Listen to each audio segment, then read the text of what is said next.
Bienvenue sur La Quotidienne de l'IA, la rubrique du premier site d'information sur l'IA. Je parle bien sûr d'IAinfo.fr. Aujourd'hui, on va s'attaquer à une question qui est sur toutes les lèvres, inspirée par un article vraiment passionnant de Didier Taormina qui date de novembre 2025. La question, c'est est-ce que l'IA va purement et simplement faire disparaître le métier de consultant? Alors accrochez-vous bien parce que la réponse, elle est loin d'être aussi simple qu'un oui ou un non. Voilà, c'est exactement ça. Cette phrase, on l'entend en boucle. C'est cette petite musique de fond, cette peur que l'IA soit tellement puissante qu'elle finisse par nous rendre obsolètes. Et le monde du conseil, avec tout son prestige, son analyse, sa stratégie, il a l'air d'être une cible de choix, non? Mais et si toute cette angoisse reposait sur une vision un peu biaisée de la situation? C'est justement ça qu'on va creuser ensemble. Alors, la question, c'est pourquoi le conseil plus qu'un autre secteur? Eh bien, c'est parce que le modèle traditionnel du conseil, historiquement, il fonctionne un peu comme une pyramide. Et ce qui est fascinant, c'est que l'IA, elle ne s'attaque pas au sommet de cette pyramide. Non, elle vient saper directement sa base. Regardons ce modèle de plus près. Traditionnellement, à la base de cette pyramide, on avait les consultants juniors. Leur job, c'était de passer des heures, parfois des jours entiers, à faire quoi? Collecter des données, les synthétiser, faire des recherches, préparer des présentations, bref, tout le travail de fond. Et tout en haut, on avait les seniors, qui, eux, s'appuyaient sur tout ce travail pour élaborer les grandes recommandations stratégiques. C'est un système qui a fonctionné pendant des décennies, mais voilà, aujourd'hui, ses fondations sont en train de trembler sérieusement. Parce que c'est précisément là que la véritable révolution se joue. L'IA, elle ne vient pas remplacer le stratège senior, pas du tout. Ce qu'elle fait, c'est automatiser toutes ces tâches de base, ces tâches fondamentales, qui constituent en fait le quotidien des consultants en début de carrière. Et ça, vous vous en doutez, ça change absolument tout. Et là, le changement est radical. D'un côté, on avait la synthèse de documents, la recherche d'infos, la création de présentations, des tâches qui pouvaient prendre des jours. De l'autre côté, avec l'IA, qu'est-ce qu'on attend du consultant? Une vision stratégique, une compréhension fine du métier, la capacité à accompagner le changement. En gros, ce qui prenait un temps fou est maintenant fait en quelques secondes. Du coup, le rôle du consultant junior est complètement transformé. On ne lui demande plus de produire l'info, mais bien de l'interpréter. C'est une montée en gamme spectaculaire. Du coup, la vraie histoire ici, ce n'est pas celle d'un remplacement, mais plutôt d'une élévation. On délègue les tâches répétitives, un peu ingrates, à l'intelligence artificielle, et ça libère un temps précieux pour les consultants. Un temps qu'ils peuvent consacrer à ce qui a une vraie valeur humaine, la créativité, la stratégie et surtout la relation avec le client. En somme, l'IA gère les données et l'humain, il gère l'humain. Et c'est comme ça qu'on voit apparaître une nouvelle figure, un concept vraiment central, celui du consultant augmenté. C'est quoi?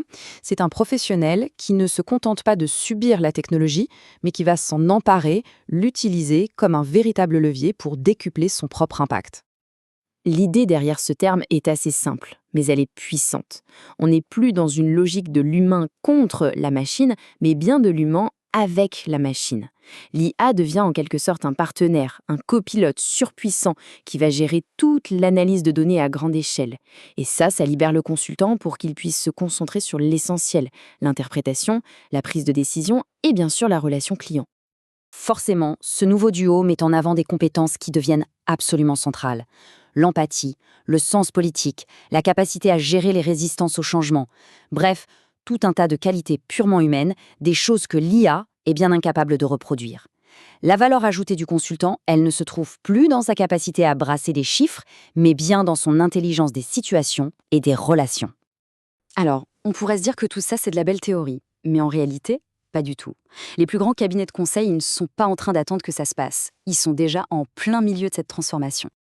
Les exemples concrets sont d'ailleurs assez parlants. Prenons McKinsey. Ils ont intégré des milliers d'agents d'IA dans leur processus, ce qui a boosté leur efficacité de manière spectaculaire, même si ça a entraîné des réductions d'effectifs.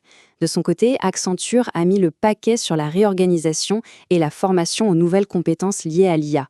On voit bien qu'on a deux stratégies différentes, mais qui mènent à la même conclusion. Rester immobile, ce n'est tout simplement plus possible. Et cette adaptation, elle se voit aussi dans la composition même des équipes. On oublie l'image du consultant qui sait tout faire tout seul. Aujourd'hui, la vraie valeur, elle est dans la collaboration. On a besoin d'équipes hybrides avec des consultants traditionnels, des scientifiques des données, des ingénieurs en IA et surtout des experts métiers qui agissent comme des traducteurs entre tous ces mondes pour apporter une vraie solution aux clients.